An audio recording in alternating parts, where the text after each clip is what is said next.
అమ్మకైతే full జ్వరం వచ్చింది, BB ఎక్కువైంది తెలుస్తలేదు. చాయ్ కూడా తాగలే, తాగమంటే వద్దంటుంది.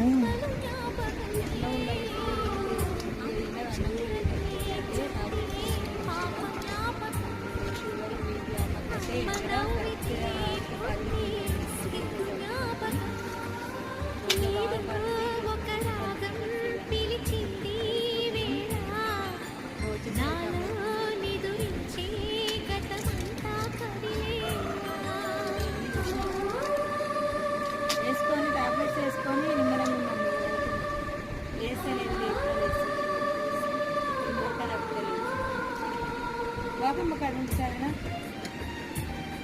నమ్మి నీళ్ళు ఇట్లా అన్నీ